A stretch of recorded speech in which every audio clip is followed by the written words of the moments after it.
real good thing. Cinnamon, aluminum, linoleum.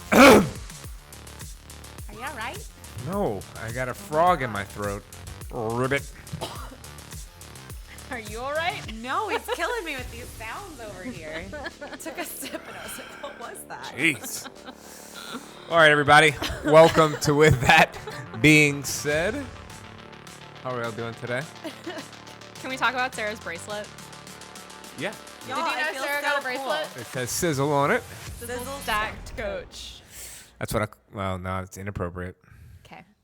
Jamie made it and was like, is that okay? Do you want it to say something different? And I was like, no, it's perfect. Yay. I love it. Sarah's official title. What's been going on in everybody's lives lately?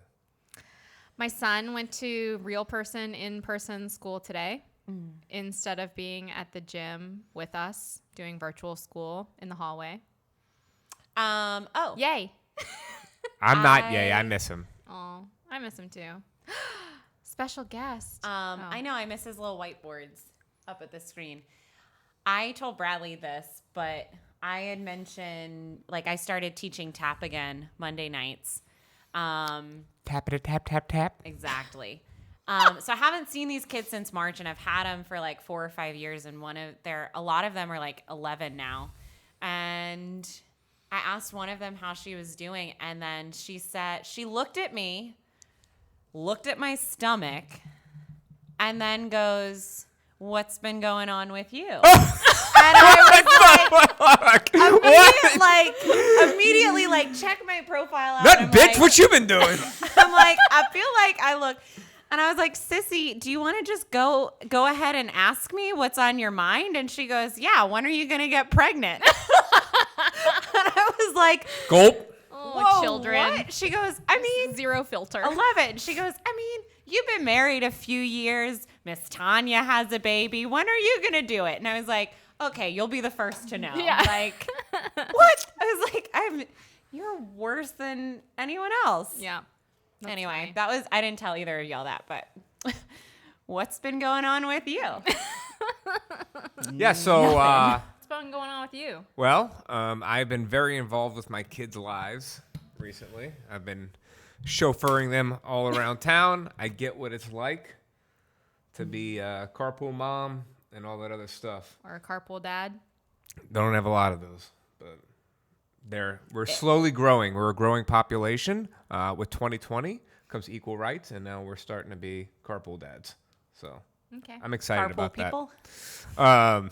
I'm sure I just offended like half the podcast. I didn't think it was bad. Yeah. Okay, cool. But people have been asking where I've been in the gym. I've been daddying it up. Yeah. I'm doing lots of dad stuff.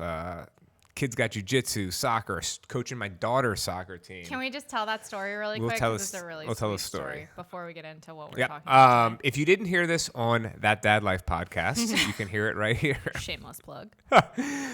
So Saturday morning, coaching my daughter's soccer team. I'm the assistant coach, which How's that? I love being an assistant coach. I like helping and being there for my daughter. It's not another thing that I'm in charge of, so that's good for me. So Yeah.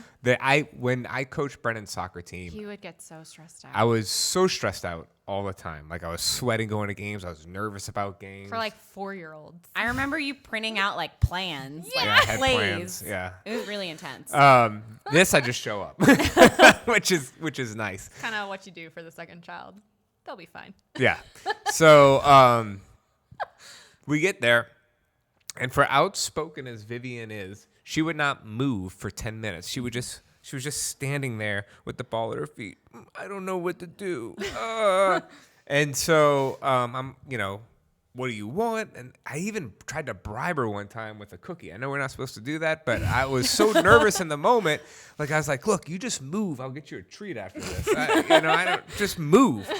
And she wouldn't move. And so finally, after the second water break, 10 minutes of her not doing anything, I was like, what can I get you to do to move? She says, I want Bubby.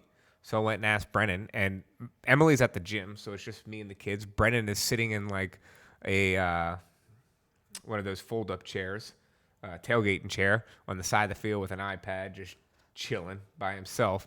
He puts the iPad down, comes onto the field, says, "What can I do, Vivi?" And she's like, "Hold my hand." So he held her hand, and then they proceeded to go all around the field holding hands while Vivian kicked the soccer ball. And then even better was, as we were given instructions for what the kids to do, Brennan would like repeat it to Vivian and help her throughout. Such a I mean, good I just big like wanted to brother. cry. Made up for Throughout the breaking entire your thing. computer. Yeah, made up for breaking the computer, made up for acting like someone else on the phone and texting people about his birthday Made up gifts. for lying about moving the thermostat. Moving the thermostat, all that stuff. So he got like all his privileges back that day. Yep. So all-star kid. Cool. wonderful. So that's what's going on. Just if you didn't know, I'm Bradley Schneller, the mayor of Rouville.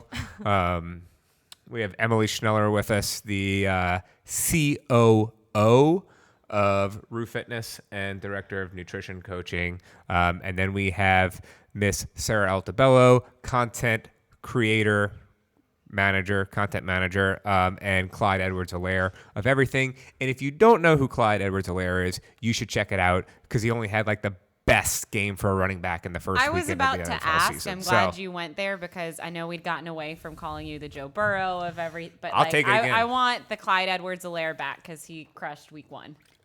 So. Emily still doesn't know who that is. I don't care. All right. Here we So are. some Did exciting. Joe Burrow play last weekend? He played last weekend and he last do it night. last night.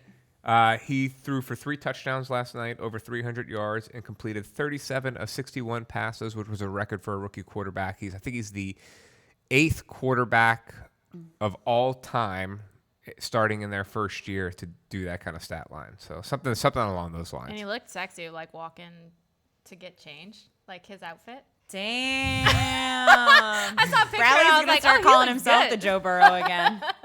I'm not gonna lie. I looked at that.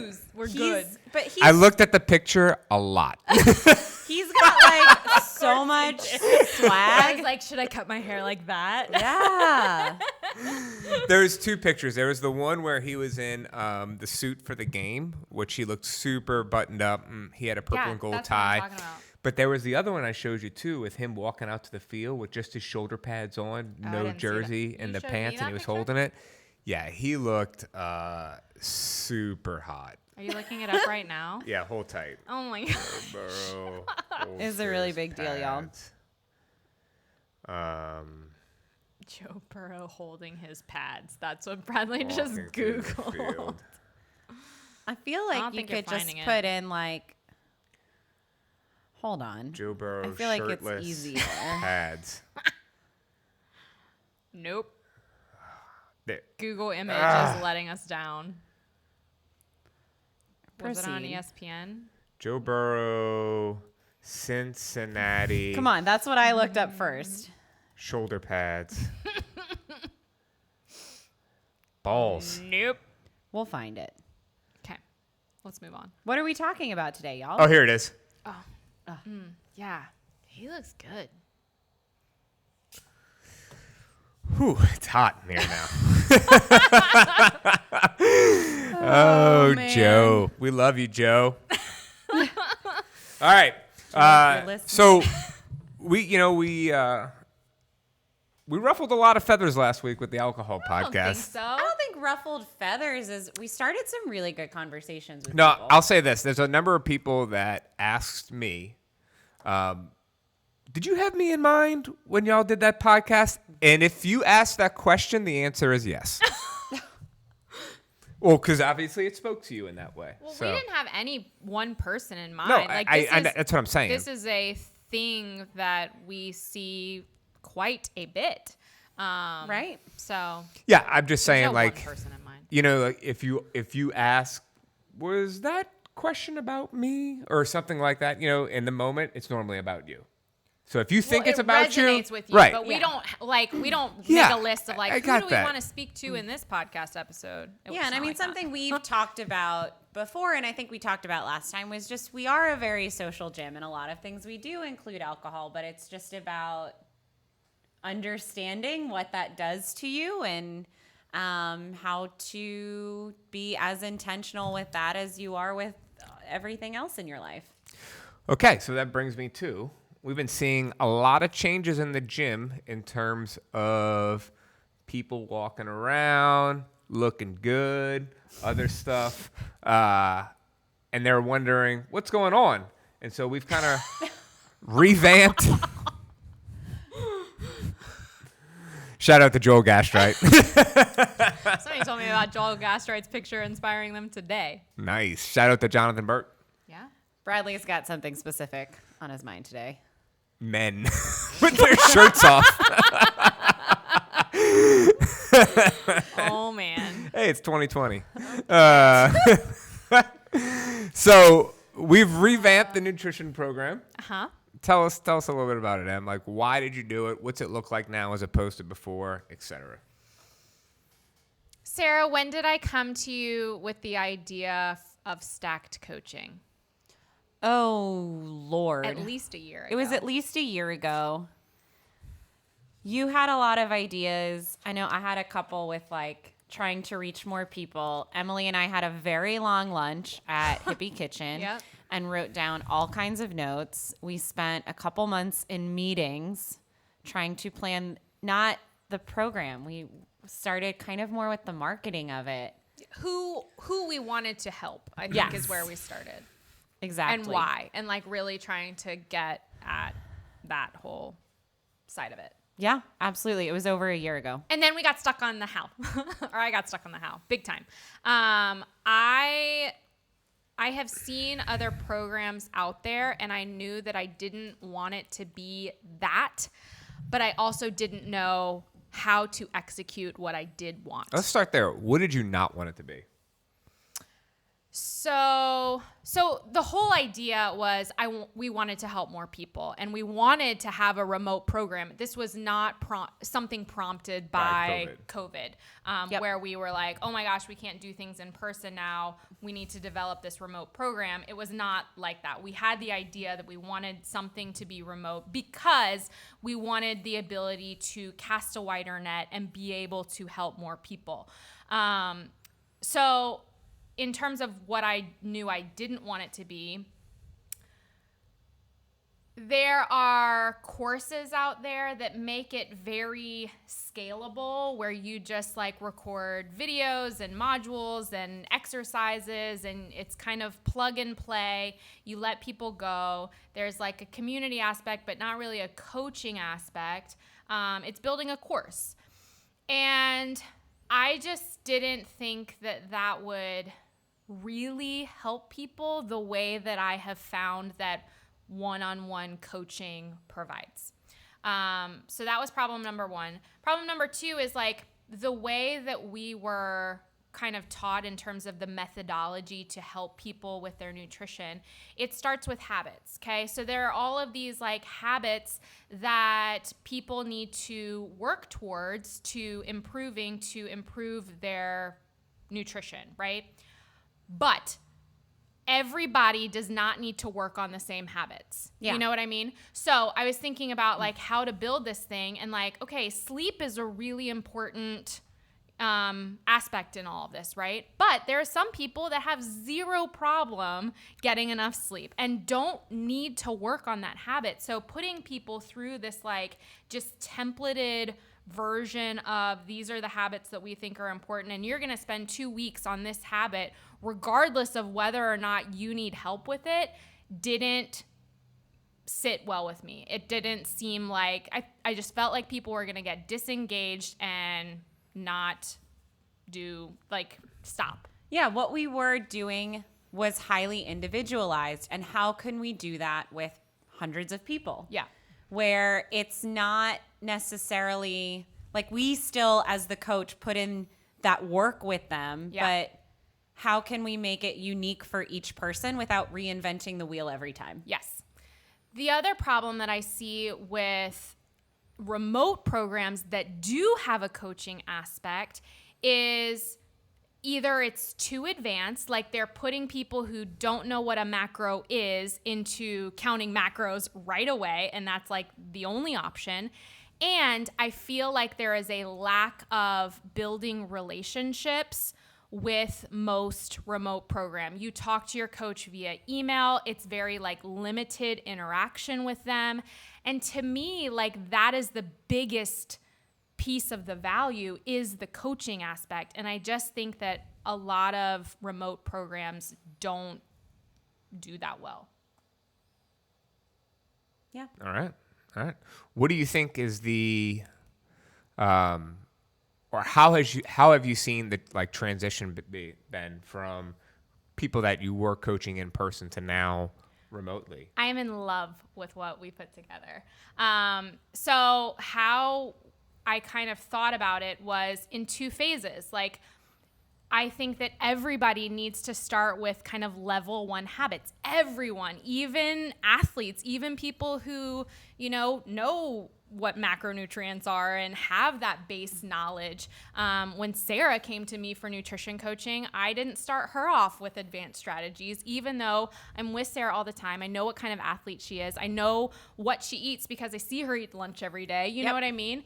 But I didn't even start her there. Yeah. I was one of Emily's first handful of clients, and I started with meditation and making sure I was getting electrolytes in my water. Yeah. Like, that's what I started with. Yeah.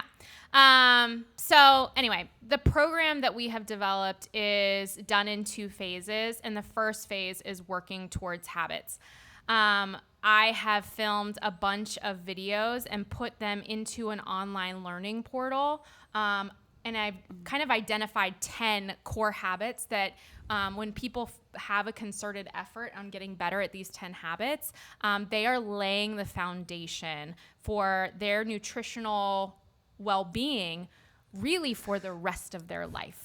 Go ahead. Oh, no, I was going to say, I don't know if I think I mentioned this in our stacked group on Facebook, but I had this epiphany, I guess about a month ago, that these 10 habits, while I was so focused on them and their relation to nutrition and my health and physical wellness, I think those habits had a direct effect on how I kind of handled everything when shit hit the fan in 2020. Yeah. Like being in control of those things, it bled into other aspects of my life. And like, if I could do these things well, why can't I do them when it comes to other things in my life? Or like vice versa. I have a client right now. She talked about struggling with preparation, but one of her bright spots that week before had been she prepped for work and she was so proud of it. And I was like, what if you took that and applied it over here? The same amount of prep you do, and you know how satisfied you're going to feel when it's done. What if you took that and now applied it to your food? But I also find that it happens in reverse too. Yeah. Yeah. So I want to talk about what type of person would be successful in this program, because it's interesting. This morning I had the conversation with Melissa Pole. Congratulations. She just got married. And I said to her, girl, you look amazing. And she does. And she said, you did this. I said, I didn't do that. Yeah. You did this. I just told you what to do. That's all. So I think it's similar for the nutrition program in terms of you have to do the work.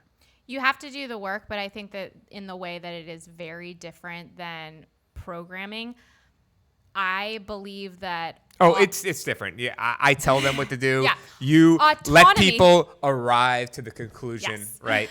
But that's what I think is so good and so different about this program compared to others that I've seen out there is we are giving people the tools and the resources, and they are deciding what habit to focus on next. So if you're a person who is awesome at drinking water, you never have to focus on a hydration habit. You get to choose kind of your own journey. And because of that, I think that people are seeing amazing results. Yeah. But still, I feel like the person that's going to be truly successful in this program has to be someone that is ready. Yeah. Yeah. And With one of the way we onboard someone is a little different. We used to have immediately you scheduled an hour consultation with your coach. Now Emily speaks to them and then sets them up with their coach. But one of the things the precision questionnaire asks towards either the beginning or the end, it's just how ready, willing, and able are you on a scale of 1 to 10? And I do find we're starting to get some nutrition clients now that have been asking us questions about the program for a very long time. And they are saying, when I speak to them, I wasn't ready or I wasn't willing to do the work yet. I think though some people start and they're not as ready as they think they are. And what I mean by that is there is homework to do every single day. Yeah. Yeah. You know, and it's not just, hey, I'm going to make these mental shifts in my head. No, we ask you to track. And tracking doesn't mean necessarily macros. It means Tracking your food in some way as part of the program. right. And if you're not willing to do that, I think you're going to have a hard time being successful. Can you? Yes, but it is infinitely harder. Yeah. So you need to be ready to do that. And like that's what I was talking about with before, with you have to be willing to put in the work. It requires work. And it requires daily work. In fact, it requires every time you eat a meal work. It is a practice. Just like with fitness, you can't join a gym and expect to get fitter. Like you have to come, you have to do the work. Yeah. You can't just hire somebody to help you with it and expect that to solve your problem. So yeah, you definitely have to be willing to put in some work. No, I'm gonna give you some pushback on that. There are people that come to the gym, and like you can use the Whoop for example. I don't like always to reference the Whoop, but if I could take the same workout, I could give 50% effort, and I can tell you my calories are going to be about half that of if I give 100% effort. If that's weight, how I move, the limited rest takes, all that stuff. So there is a amount of self-motivation required and level of effort at every juncture in the program, I would think. Yes, but I think with accountability and support, that makes it easier. And the biggest part of that is the support. Yeah. So Emily is the support guru. It is definitely a top-down approach with the coaches where this one right here like hounds us on the amount of support we give to each and every client. But that is why it is so successful. The way in which we give the support too. Yep. Yeah. Absolutely. Motivational support. Yeah, and client-centeredness and compassionate coaching. If you're also looking for a life coach out there, Emily could truly be that. Probably costs more, but she could do that for sure. Not me. Not me.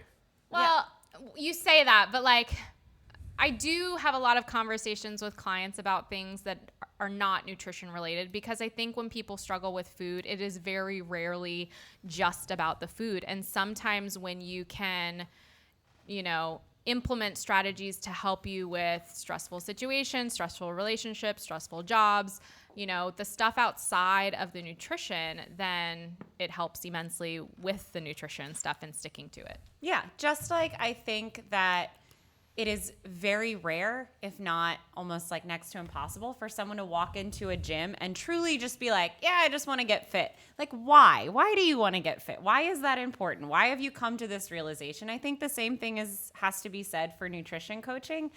And like that was kind of, I wasn't apprehensive, but I was a little anxious about how it was going to translate once we started doing things remotely. Like, what was that client relationship going to be like? And I think it's just as good as ever. Yeah. Yeah. It's just different. It's different, but great. I think it's good. I do too. I think the way that we give feedback, even remotely, it's not through text and an email. It can be, but that's not our default. You know what I mean? And I feel like we're able to still build a relationship in a meaningful way and coach the person authentically. Yeah. Yeah. Hundo. Yeah. So the other thing I kind of want to talk about today, that's the new nutrition program. Well, I feel like I didn't do a good job of explaining Oh. it. Okay, so all right, there's more. tracking your food is some aspect, but the tools that we use to track your food, I really like. So the first phase of tracking your food, we don't go into MyFitnessPal and tracking macros. I think that's way too much for most people and way too much to start. But we just start with taking photos. And what I love about the photos, it enables the coach to get a window into their world and see not only food quantity, but food quality. I think when you start with macronutrients, you are just really focusing on the food quantity, and you're eating things like gummy bears to try to reach your carb target. And while that may benefit you in terms of how you aesthetically look, it's not doing good things for your health. That is one thing that definitely differentiates us from a lot of Yes. nutrition programs. There's a lot of nutrition programs focus on just the macronutrients, and we're focusing on the inside in Yeah. addition to the outside. So how your health is all around. My other favorite thing about the tool that we use, I mean, number one, it's enabling the coach to see a window into your world, which gives you major accountability. But the other thing I really like about the tool that we use is it prompts you to answer questions about the meal after you eat it. So things like, how did it make you feel? Or why did you eat? Were you Did you satisfied? did you eat because you were tired or because you were bored? Or were you actually hungry? And I think it reframes how people think about food, because you start to connect this food and feelings idea, which is, I mean, so important to get awareness of. And yeah, so anyway, so it's tracking your food. And then we really believe that in order to help people with nutrition, you have to get kind of a more holistic view of what they're doing. So we're getting an idea from the person who's coming to us for help. What does their sleep look like? What does their workout frequency look like? What is their stress level? The way that I explain it is the people that we coach are the data collectors, and we're helping, spot patterns, ask the questions that give you more realization. But just by tracking yourself, you will start to notice things and start to self-regulate and self-correct. I think that happens pretty quickly too. Pretty quickly. Like when I first have a kickoff call with a client and they're like, wait, you're not going to tell me what to do? And I'm like, no, I just want you to show me what you're already doing so that I can meet you wherever you are. I have a couple interesting things. Like I had a kickoff call today with someone, and we were getting off, and she said, so I'm going to the grocery this weekend. You want me to just eat? Or should I be eating with something in mind? I was like, no, this is week 1. Just eat. Just eat and take pictures. And then someone else, she just finished week 1 last week, got her all set up, and we're getting off of our call, and she's like, okay, this sounds great, but like, when does it become unique to me? And I was like, It already is. I was like, it already is. And I said, and the more information I get from you, the more specialized it becomes. I was like, everyone starts the same way. The first couple of days, it's just, oh my gosh, can I get in the habit? What can I do to set myself up to remember to record all of these things and create these new habits? And I was like, that first check-in, I was like, there we go. It's unique to you and what you have done that week. I was like, but this, yeah. It was a very interesting question. Yeah. So the next phase is counting macros, but phase 2 is completely optional. If the person doesn't want to go there ever, you can absolutely see progress in phase 1. Moving to phase 2 is optional, and it's not necessary for everyone. Phase 2 is more like body recomposition. Yeah. It's the person that has a really specific goal or just wants to kind of really dial it in and see what is possible. Yeah. And I would say I have a few people that have absolutely not wanted to go to that. It just does not fit their goal. Right. It's not something they need to do. I have had quite a few people who in the kickoff say, I don't know, I'm not really interested in tracking macros, but we'll see. They say, we'll see, but I really don't want to do it.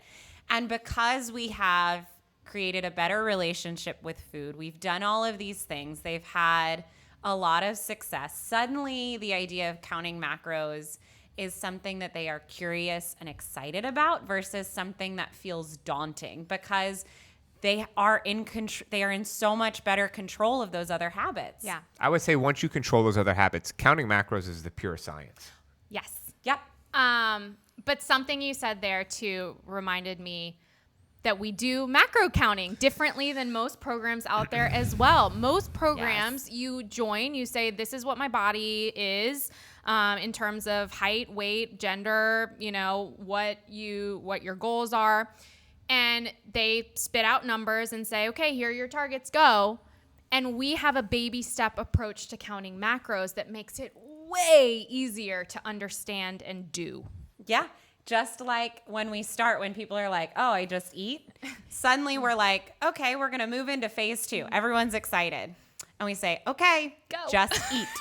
Like, you're just going to track what you're eating. And they're like, wait, that's it? And I'm like, yep, we just want to see what you're eating. And I think a big problem with just spitting out macros at someone is they might end up having to drastically over or under eat from what they're doing already. And suddenly you're back to square one, and it's super stressful and emotional all over again because they're not hitting the numbers, or they're starving themselves and they feel awful. Or what they quote unquote should be eating is very different than what they are eating. And when you move that needle from 0 to 60, good things don't happen. Right. Like, No. anytime you are making a change nutritionally or fitness related, you need to ease things in. Absolutely. So I want to move on to what Claire coined the non-scale victories. I think it was Claire's client. Yeah. Well, I think this is really important because there's a lot of people that, you know, maybe they're not trying to obtain the Joel Gastrite phase, you know, which is a 12-pack. But I think this is huge. I think this is so important, okay? A lot of people have various reasons to join nutrition coaching, but I think non-scaled victories is big. I had 2 clients that had non-scaled victories last week. Claire's had some recently. I'm going to give a shout out to my mom.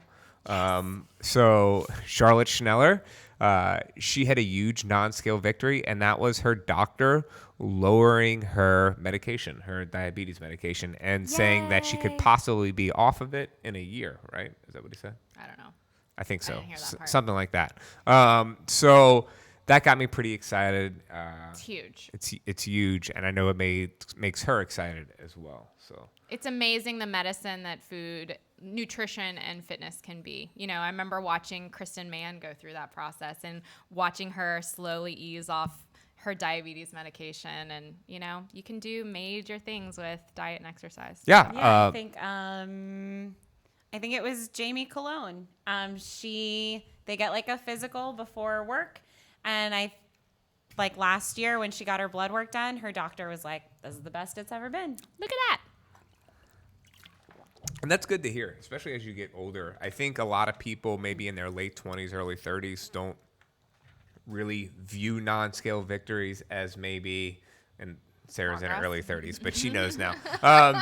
But like, you know, when you hit your late 30s, like me, or 40s or 50s or 60s, whatever, like those things become really important, especially when you have kids. Like one of the things that I've noticed recently, and I was having this conversation with someone else, is that I've realized my mortality recently in a very real way. And it's scary. Midlife crisis coming up. Maybe, but it's like I need to stay as healthy as possible for my kids And for me. and for you. Yeah, you'll be fine. There's lots of life insurance. Damn. All right. But for my kids, and you know, a lot of it is, you know, getting checkups and all that stuff. But I need to be as healthy as possible for them. So it's something that's always on my mind. But that's why I think this is huge as well. So let's talk about some non-scale victories. Anyone else that you want to add? I mean, Taylor, and y'all have heard Taylor's story, but like passing the FBI fit test. And then what's interesting, and I see this a lot with people who have success or achieve a goal, then their goals start like getting closer together. Like right after she passed her fit test, she set a goal to get a bar muscle up, and then she did it like a couple weeks later. And it's just, once you get that one under your belt, things tend to start to snowball. So Yeah, I also look at it like a broader spectrum as well. I had a couple clients where, by using the applications we use to track food with pictures, to see a shift in their diet. All of a sudden, you open up their log and there's a lot of colors in there. Yes. A lot of green, some red, some oranges, not just beiges. I had this Yeah. conversation with a client. I was like, the more colorful your plate, the better sign it is that you have a higher micronutrient quantity when we're talking about fruits and vegetables, not like gummy bears, but Yeah, but I mean, Emily was sitting across from me, and I was like, "Oh my God, look at this!" Yeah. I was super excited. It kind of made my day. Yeah, I have a client. We've been doing a lot of mindset work, and while she feels like super supported by her husband, she realized she hadn't had a really honest conversation about kind of the way she speaks to herself and asking for very specific support. And she had that and felt great, and it just did nothing but help her relationship with her husband. That was huge. I had a former client. I haven't mentioned this to her, but she was very subconscious about her midsection. And earlier this week, at the end of a workout, she took her shirt off. And to me, I was like, that's a non-scale victory. That right is, there. that's awesome. So, all right, y'all. Well, whether fitness, if you're looking to be put over the edge, nutrition coaching is for that. Edge, put it over the top. I can't think of the saying right now. Whether it's aesthetic goals or just general health, blood work, etc. I can tell you this is the next step in your journey. well, I think it really should be considered The the first foundation. step. No, you're right. Yeah. You're right. You're right. When you think Absolutely. about the the base of the pyramid, it's the pyramid. base of the pyramid. Nope, 100%. It's just this is much harder than the other thing. So it shouldn't be, but it is. It's easy to show up to the gym and do work. For some people. It's hard to make sacrifices. I think you're making sacrifices either way. But Yeah. Okay. There you go. So anyway, where can they find us? Rue.fitness, www.rue.fitness. There is a drop down for the nutrition page, and you can click on a button there that says schedule a consultation. That brings you to my calendar. You get free 20-minute remote conversation with me, and you can hear more about the program, talk about you and your goals, and take the next steps if that's something that you want to do. Sweet. Make sure to follow us on Instagram. It's Rue_fitness. Like, share, all that stuff. Tell everyone you know about us. 5-star reviews only. Kind All words. Nice things. Nice things to say. So, Hashtag get stacked. boom. All right. Bye, y'all. Bye.